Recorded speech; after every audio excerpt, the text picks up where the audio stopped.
Hey guys, what's up? A random spur of the moment video because I figured I'm trying this new foundation out. It's the new Maybelline Fit Me. Oh my god, there's a hair. The new Maybelline Fit Me Matte and Poreless Foundation. And I'm like iffy on a lot of Maybelline foundations, but you know, my main problem with the regular Fit Me is that it was oily, it was greasy, it was gross.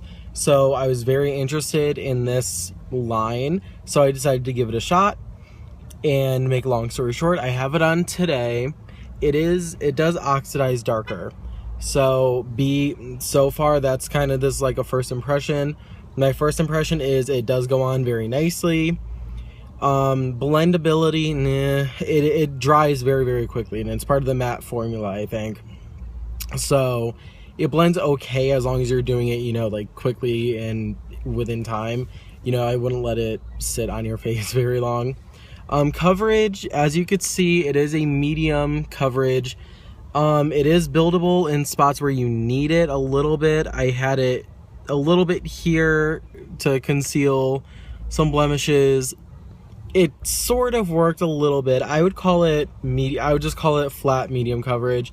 The finish is, of course, matte. It's very smooth. You barely feel it on the skin. It's comfortable. I'm wearing it without a primer today, so I'm going to give you guys a full and honest review later on today. It is currently 12:19. I've had this on since about 10:30, and it's holding up pretty good so far. So yeah, I will see you guys in 2 hours. I'm home finally. It is 4:30 or 5 o'clock right now. I've been having this foundation on since about 10 o'clock. So that's about 7.5 hours. I've got to say that despite my previous experiences with the Fit Me line, sorry, I'm cleaning up my area, with the Fit Me line, I am very impressed. I also have the pressed powder, which I'm not wearing today, but because I've used the pressed powder with this before, and it is very cakey. With the greasy one though, so I'm going to definitely have to try it out with this one. Logically, it'll be a little bit too much, but you can never know. But anyways, this is the actual foundation.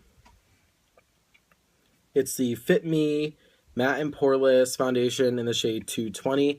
I initially got the shade 130 because CVS at my local CVS didn't have the matching shade. So what I did was I got the shade that I thought looked most like the 220 in the next matte and poreless shade I found, which was 130. And in the box, tube, whatever, it kind of actually does. You know, here's 220, here's 130. So I'm like, okay, I can make it work. It might not be exact, but I could definitely make it work. And I mentioned this in the first video, these oxidize darker. Not all of them oxidize orange, but they all do oxidize darker. And also, this is the tube. There's no fucking pump for this liquidy ass product. There's no pump. It bothers me on a personal level. So, because look at how much came out. That's ridiculous. So this is 130. This is the shade I initially got. Lighting. And I don't know how well you could see, but this is very, very orange, and it's more orange than what's in the tube.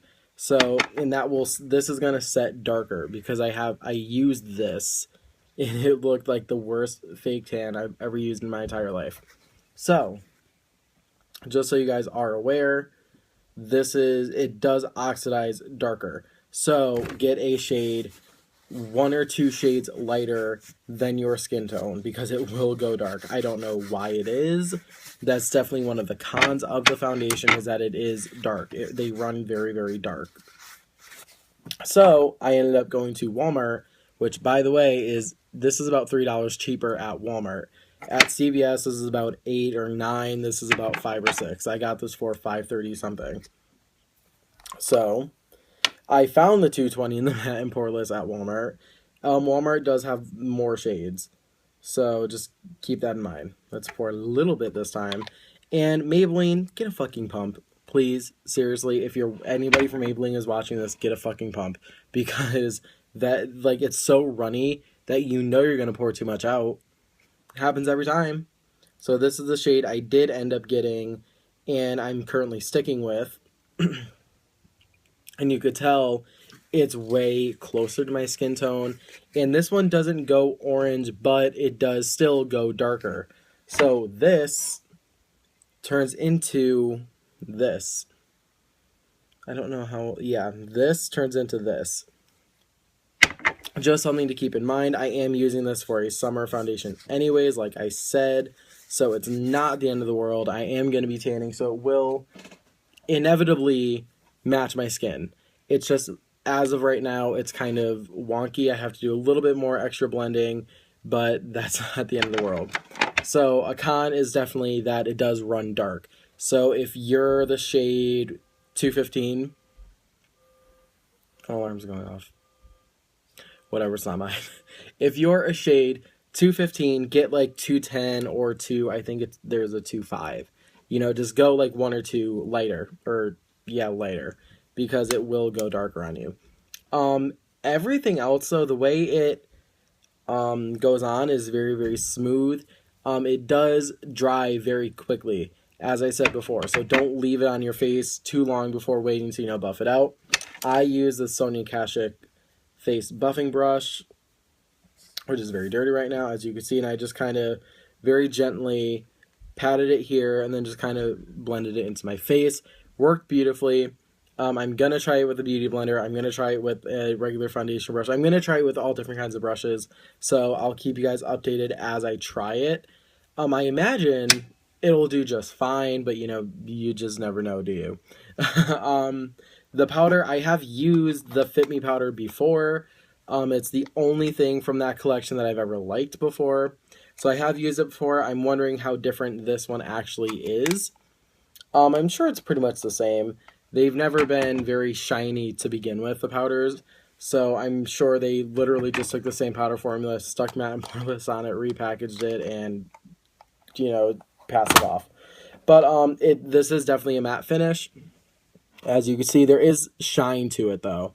That's the thing. It's not an oily type of shine. It's a reflective quality. There's a reflective quality to it, definitely. Not a huge problem for me, personally. I don't take a lot of highlighting photographs. Even right now, I just have, like, one light, and you could see it kind of, like, reflecting a lot off of my face. But in an everyday situation, it's not the end of the world. If you're someone who does do a lot of photography, if you're a model, you're probably going to have an issue with that. The powder might help it. I'm not sure. I will get back to you guys on that as soon as I can. Actually, while we're here, it comes with a sponge, but I don't like the sponges personally. So let's take, where's a shitty brush? Oh, wait, here we go. So, because I'm wondering if it does, in fact, tone down the shine. We're learning together, guys. And design flaw with the powder compact is that the mirror is lifted and under. Hate that. Let's just powder. Because then when I have to go get more product, I have to force this down, get more product. By the way, look at how much comes off. So you're definitely going to want to tap that off. I'm basically just powdering my T-zone. This is getting annoying.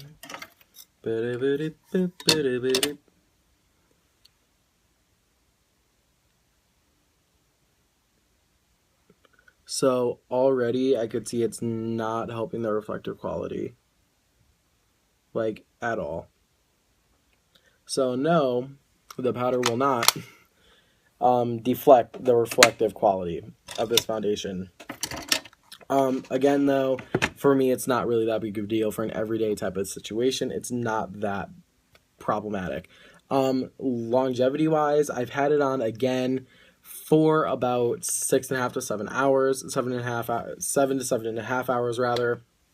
I noticed very, very, very slight, and I want to stress slight,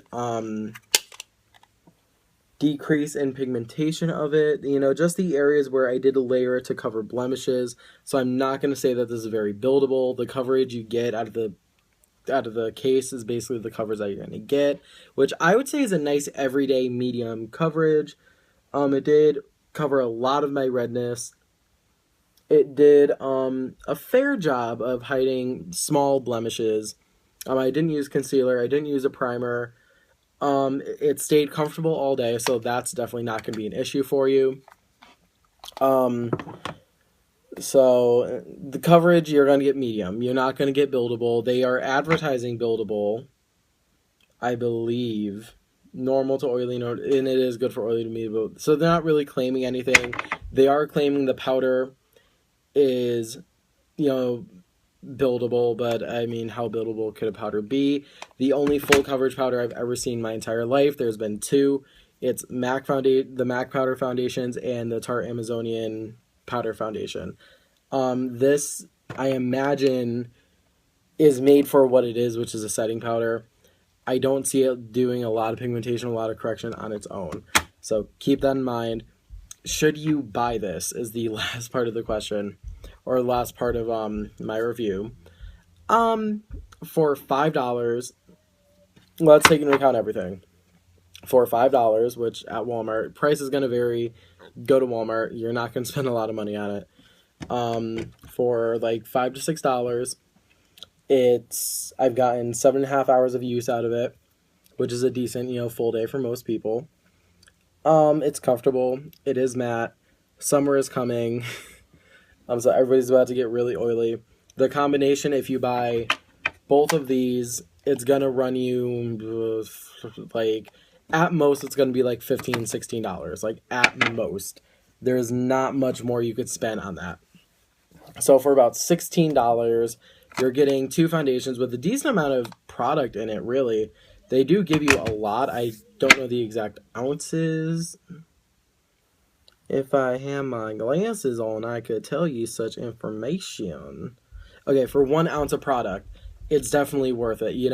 I would definitely purchase this again. Should I run out? I don't think I will, because you don't really need a lot of it. It does spread nicely, although it does dry quickly. It spreads nicely in the timing that you have to blend. So is it worth it? Yes. Completely and utterly worth it. This is without a primer. Again, the cons are it can oxidize orange depending on the shade that you are going to. And either which way, it's going to be too dark for you. So go a couple shades lighter. I'm probably going to go back. You know what? I'm not going to go back because I was frustrated that I had to go rebuy the shade anyway. So I'm just going to make myself frustrated and hate the thing. So just buy lighter. So if you are 222 and it looks like it matches your skin, go for 215 or go for 210. Because that's going to be oxidized and set more towards your skin tone. So those are the two cons. It's great foundation. I'm very impressed with Maybelline on this one. Again, another con, put a fucking pump on the bottle. That's it. So I hope you guys enjoyed this review and this kind of first impressions type thing. I really want to do more of these. So suggest products, suggest things for me to try. I do have some new products I could review for you guys. It's been a really busy year in my makeup collecting journey. So I actually recently just got the Anastasia Beverly, not recently, like 2 or 3 months ago, but the Anastasia Beverly Hills highlight and contour palette. I got in from light to medium. This is the powder. I am getting the cream as soon as I have it back in stock. I might just end up ordering it from online, let's be real. But that's like 2 or 3 months old. I got some new brushes. I got some more palettes.